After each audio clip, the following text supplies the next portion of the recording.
started just like experimenting a lot of stuff. You never thought that people will watch TV serials so seriously. I think OTT has now become a part of the thought process because of the whole Corona thing. My selling point for Danny was the dog. When I look at what you've done during the lockdown, I think you're one of the few of us who've really done something really productive, and you've kind of figured out some kick-ass way to kind of manage the time. So tell me a little bit about that before we get to the movie. Tell me a bit about how you got into this whole baking thing. Was it something that was there before, or was it something that No, I'm not at all a kitchen person. I don't cook. I'm just very bad at all that. But I used to bake very occasionally when I had time. I'll make a cake, or I'll just make some stuff for that. Then during this lockdown, I started just experimenting a lot of stuff. Okay. And one such experiment really turned out to become these cheese tarts. And I said to my friends, they're like, listen, just start selling it because it's really good. I said, okay. So this all happened in half a day. We came up with a name and we called it Life of Pie. We just got a number ready and we just got it done. Yeah. It happened overnight. Now it's kind of taken over your life. Yeah, I've completed about 200 orders. Yeah. So I was like, okay. The thing is, I need to keep myself busy because I can't sit quietly. I'll go mad if I sit quietly. So something to keep myself busy. Yeah. What was your routine like before you discovered this love for baking? I got a new puppy, so she takes up pretty much quite a lot of time because she's quite a full hands-on this thing. So my time is to go with her. And of course, in the evenings I go for a walk. I'll try and walk for about 5 kilometers every day. Yeah, I try and do my walking every day. That's about it. If I have I'll work out my terrace or something like that. I was learning Spanish. So that was going on one side. Oh, so it is a very productive kind of lockdown anyway. Yeah. Oh, I try to do my best. Okay. You mentioned that you have a pup, right? So did you always have an animal kind of thing in your I have 3 dogs right now at home. 3? Oh, awesome. Okay. Ever since I can remember as a kid, we've always had dogs. There's never a time we never had a dog. So was there a major clincher when you get a script that involves like a dog as a... Yeah, my selling point for Danny was the doggy. Straight away. I said, the minute he said this dog involved, I said, yes, I'm in. Count me in. So there was no questions asked at all. Yeah. So I immediately said, yes, I'm in. Please count me in. Because I was always wanting to work with an animal, and it was amazing to work with a dog. So I was really happy. Have you had the chance to do that before this? No, it's my first time working with an animal. So tell me a little bit about that. So for instance, there's a scene where you have to really interact with the dog and all that. So can you contribute, because you're used to having pets in your life? Is there something that you can do to kind of make the whole thing very... Yeah, because definitely, see, the thing is, dogs are very sensitive and they know how you feel towards them. Yeah. So they can sense if you're if there's fear, or they can sense if you're nervous, or if you're friendly. So with me, it was never an issue because every time I was with the dog, I was all the time all cooing and hugging it and playing with it, and so I didn't have too much of a problem to work with. Her name was Pinky. Pinky. Okay. Her real name is Pinky. Yeah. So I didn't have a problem to work with Pinky. She's a lab, right? Yeah, she's a lab. And what about your dogs? My dogs, 2 of them are Indies, the Indian breed. We adopted them, and one's an American bully. Okay. So one fellow actually met with an accident on the road, lost a leg, so we adopted him. Oh God. Okay. Yeah. So we have 3 animals at home. So tell me a little bit about the movie. You can pretty much get the hint that you need the help of the dog to kind of solve a major case, right? So how does it kind of work? When you see the trailer, you're imagining how can that be expanded into a whole film? Because it's actually, the thing is that these dogs actually play a very important role in the police academy itself. Because how there are ranks in the police academy, these dogs also have ranks. Which I was not aware of. So they also have ranks. So a rank equal to mine only is Danny. Okay. So both of us are of a high ranking position, and that's why he's very expert. He's a big expert in his field. And they play a huge effect because of the whole instinct that they have of the smell and the sixth sense that they have. So that's what I think helps out in the investigation. It's like a team. It's not just a dog coming in the middle. It's like a two members. No. Yeah. Because they come with their trainer, the handler. So it's quite a thing. Also, there's a genre itself called a buddy cop movie, right? I think this is pretty much a buddy cop movie, but yeah. Yeah, but more serious, on a more serious note, not it's not like a friend in the house kind of an animal. It's only a police dog. It's like two officers. Okay. So Yeah. what about like important scenes? Like what about important scenes where there's no real scope for dialogue, right? Because it's between a man and an animal. So how do you kind of fill up those silences or all those kind of situations No, where? in fact, I think Pinky did a fantastic job of acting because we didn't have to say anything because there was no retakes because of her, or there's no commotion because of her. She did everything absolutely brilliantly. Like the trader would just tell her what command and she would just follow it. So there was like very fast. It was not like it wasn't taking that much time to shoot and stuff like that. She was really well behaved. So do you think when the film's title itself is the name of a dog, when it revolves around how a dog investigates a thing, do you think it's important that the film also has to kind of appeal to like children or kids who watch the film, or can you still make a very gritty, realistic, investigative No, film? I don't think this is anything to do with the It's not children like watching that. because this is because it has to do with murder and rape and serial killer. Okay, huh? So yeah, the dog is of course it's an element in the film, but the story is a serious story. It's not like it's a lovey-dovey kind of a story with the animal involved. Okay. So yeah. When you started doing the movie, was there ever like, I mean, obviously it was a totally different time, right?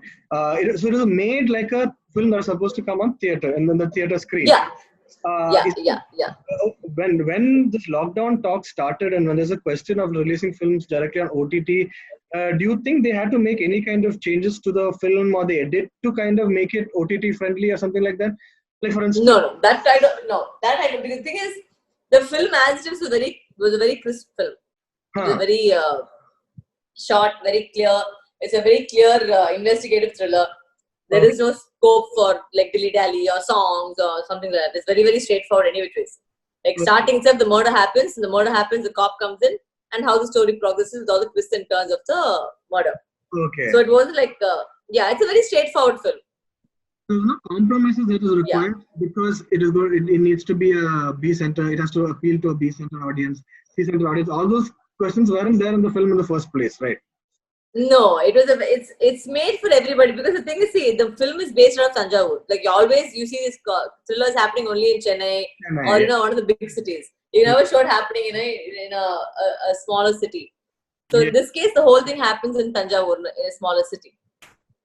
How do you look at the whole OTT thing from your perspective? Like, it's probably something you wouldn't have had to think about in so detail before, right? But now when you look at this whole OTT market and how it's going to pan out, do you look at it as a very positive thing, or do you look at it as something that's very like tricky? Like it requires its own rules to kind of navigate. No, see, the thing is, it's a next step to change. There's nothing to fear or feel negative or positive towards anything. It's just the next step. It's Huh. one of the mediums. You never thought that people will watch TV serials so seriously, Yeah. but then people do watch TV serials. And like, for example, Game of Thrones or Friends, you keep rewatching for forever. Hmm. So when things like that happen, then eventually that is the next step. That's all. And also in this way, I feel that so many more actors can be discovered through OTT because you might not get a chance to star in a movie, but at least you get a chance to star in one of these web series or movies for OTT platforms because so many actors are not being discovered, because they don't have an opportunity to work in films.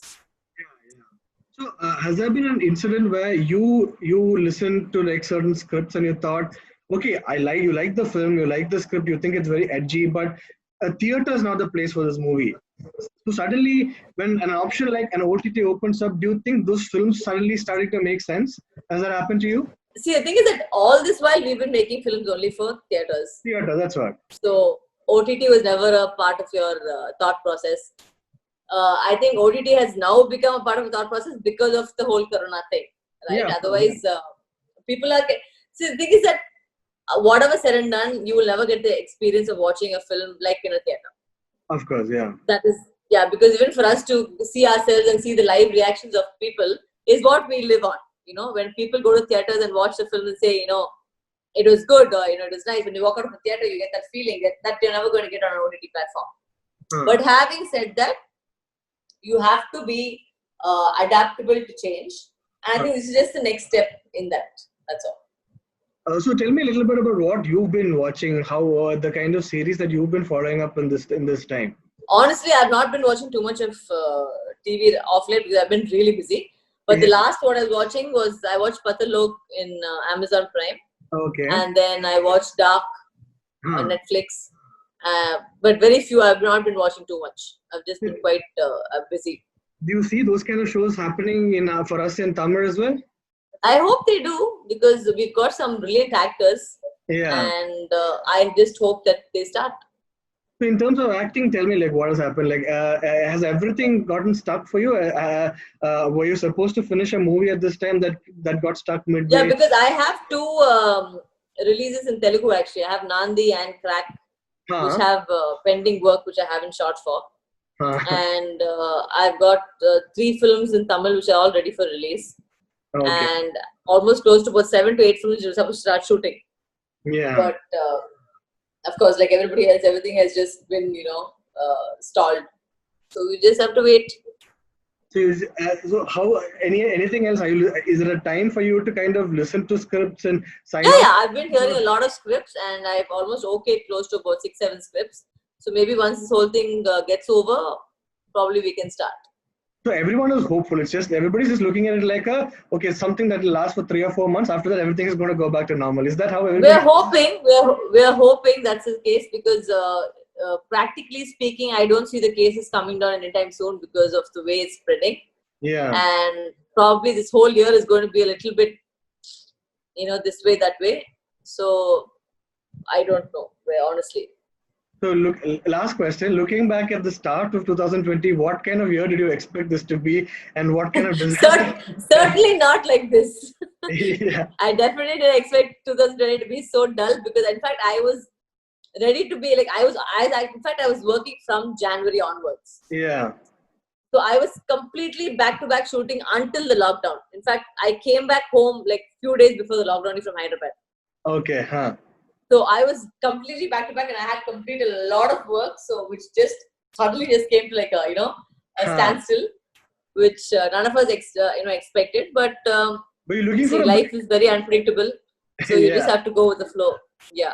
Yeah. So, and I hope do you have something to tell our viewers about how to kind of find like a different part of you, like how you have? Do you advise it to people? Like, do you ask people to I just think, for me as a person, I need to be productive. I can't just like sit like a couch potato. Like maybe a couple of days I'll do that, but then after that I'll start getting, a little restless. So I just feel use your time wisely. I mean, be productive. Learn something if you want to learn something, or if you like to help people, please, it's the perfect time to help people. I'm not saying go out of your houses and help people, but at least a dog crossing the street, or keep some water for the birds. It's small things you can do just to make feel a little bit useful. And if you are young and if you're able to wear a mask, then go out and feed some people, help some old people. Make yourself useful in some way, or learn a new talent. If you like, you're passionate about something, if you never got a chance to learn it, then you can learn it then. Learn a language, learn an instrument. So many things you can do. Okay. Thanks so much for speaking. We're really looking forward to Danny. Thank you. Please do watch it. It's releasing on August 1st on Z5. Of course. So please do download it and do watch it. Okay. Thanks so much. Thanks so much. Yeah, thanks. Bye.